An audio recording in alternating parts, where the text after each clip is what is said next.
السلام عليكم ورحمة الله وبركاته. ازيكم يا حبايبي؟ عاملين ايه؟ يا رب تكونوا بخير. رجعت لكم فيديو جديد، وفيديونا النهاردة عن جهاز من الأجهزة الكهربائية.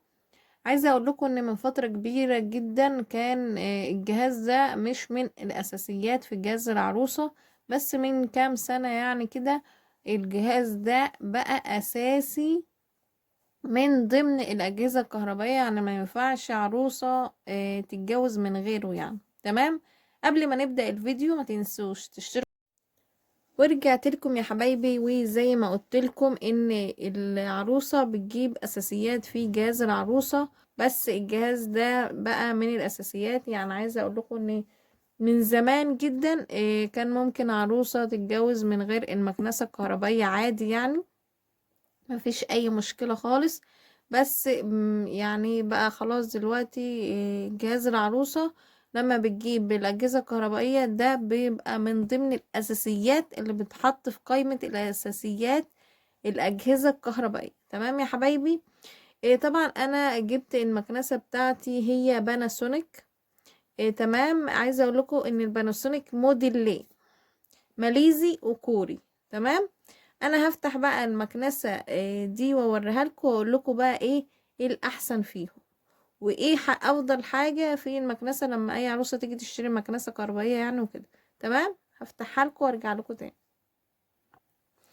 طبعا يا حبايبي المكنسة بيجي معاها اول حاجة الخرطوم بتاعها، اللي هو بيبقى الاساسي بتاع الشفط، اللي هو الخرطوم ده. اللي بيبقى طبعا الخرطوم اهون.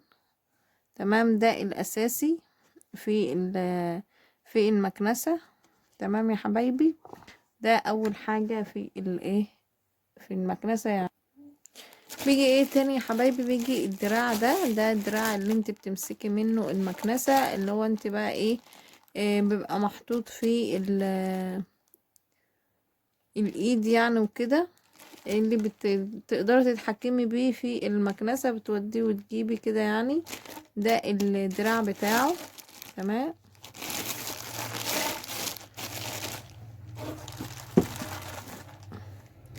جاي معاها ايه تاني بقى؟ طبعا المكنسة لازم يبقى فيها بقى ال- القطعة دي. القطعة بقى طبعا الأساسية اللي انت بتشفطي بيها بالطريقة دي اهي. هي في باناسونيك بتبقى عاملة كده، لكن ممكن الموديلات التانية بتبقى اللي بتحرك هو الجزء ده بس، مش هنا. تمام يا حبايبي.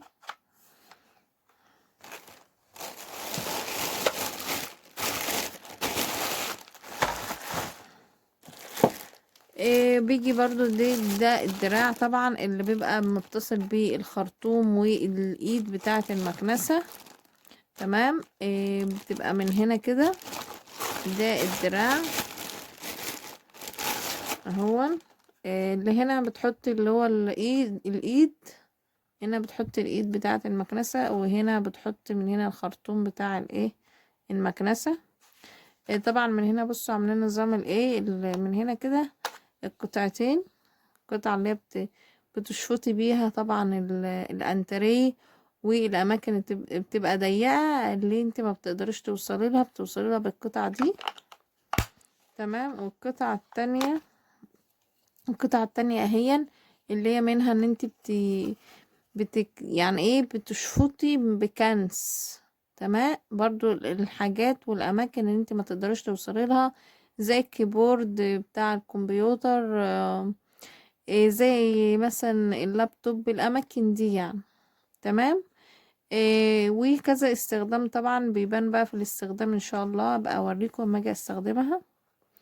تمام. والاحسن حاجة برضو ان هم عاملين لها نظام ان تبقى لها مكان يتحط فيها كده، عشان في مكانس اللي هي الموديلات التانية وكده مبقاش ليها مكان تحط فيها، فبتضيع بعد كده بالوقت يعني بتضيع. تمام يا حبايبي. فهي ده اللي بيبقى جاي مع المكنسة. بسم الله الرحمن الرحيم. دي بقى القطع الأساسية في المكنسة دي بقى يا جماعة. دي المكنسة. تمام. دي بقى المكنسة هي باللون الابيض. عايزة اقول لكم ان انا ما كنتش شفتها اصلا في المحل. ما كنتش اعرف ان لونها ابيض. لما روحت البيت وكده وبفتحها عشان بقى ايه يعني ايه، بحب اشوف الحاجة بعد ما ايه ما اروح البيت وكده. ما اعرفش في حد بيعمل زي كده ولا لا. بعد ما روحت البيت عشان كنت شارية كذا حاجة يعني وكده، فبعد ما روحت البيت فتحت واتفرجت فاكتشفت ان هي لونها ابيض. تمام. كنت عايزة لونها اسود او اي لون تاني مثلا نبيتي وكده، فلقيتها لونها ابيض. بس بجد يعني اللون طلع ما شاء الله جميل. عايزة اقول لكم ايه تاني بقى. دي نوعها ايه؟ دي نوعها باناسونيك ماليزي. تمام. ثانية واحدة.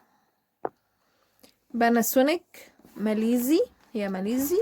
تمام. هي 2100 واط. تيجي تشتري مكنسة يعني كهربائية في البيت، اهم حاجة الواط بتاعها ان هو يبقى اعلى من 2000. يعني ما تجيبيش مكنسة اقل من يعني 1500.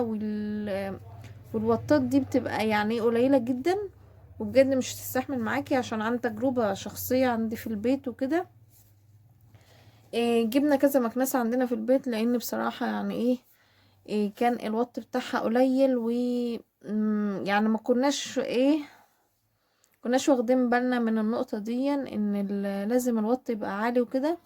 فانا طبعا شفت ريفيوهات كتير وسألت بقى عشان موضوع المكنسة، عشان برضو وانا بجهز في حاجتي وكده ما اقعش في نفس المشكلة. ان انا بقى اجيب حاجة وتبوظ مني والكلام ده.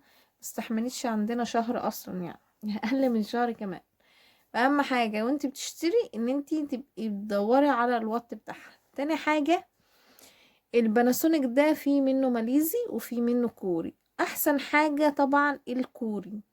يعني لو واحدة عندها المقدرة ان هي تجيب باناسونيك كوري تجيبها بصراحة. بس انا ما لقيتش يعني ايه، مش متوفرة قوي قوي في الاماكن اللي انا موجودة فيها. يعني ممكن تلاقيها في محافظات اللي هي اسكندرية، اللي هي مثلا القاهرة، الأماكن اللي بتجيب أصلا ماركات عالية. تمام. وكمان أنا في الأيام ما كنت أصلا بجيبها، يعني عايزة أقول لكم الكوري ده تجيبوه. أنا أيام ما كنت بجيبها ما كنتش مركزة خالص في الماليزي والكوري، بس بعد كده فهمت. بس كنت خلاص بقى جبت المكنسة وكده وما كانش ينفع يعني وكده. وان الباناسونيك الكوري اغلى، بس انت بتجيبي حاجه نظيفه بالذات الاجهزه الكهربائيه. اهم حاجه ان انت تجيبي حاجه تكون حاجه كويسه جدا. يعني ما تجيبيش حاجه رخيصه. اهم حاجه الاساسيات ان تجيبي حاجه كويسه، وانت تسالي عليها اكتر من مره، وان انت كمان يعني تسالي حد مجرب. انا ما لقيتش. انا يعني لما رحت المحل ما كانش فيه في المحل غير الباناسونيك ده الماليزي، فما ما جاش في بالي خالص الا بقى بعدها. فما تقعش في الغلطة دي يعني، خلي بالك. تمام. في بقى ماركات تانية توشيبا وفريش وحاجات كتيرة جدا. بس بس بصراحة يعني احسن حاجة يعني دخلت وسألت كتير قوي، احسن حاجة الباناسونيك. فانتوا برضو كل واحد وراحته، كل واحد على حسب ما يرتاح في اي ماركة انتوا ترتاحوا لها براحتكم جدا.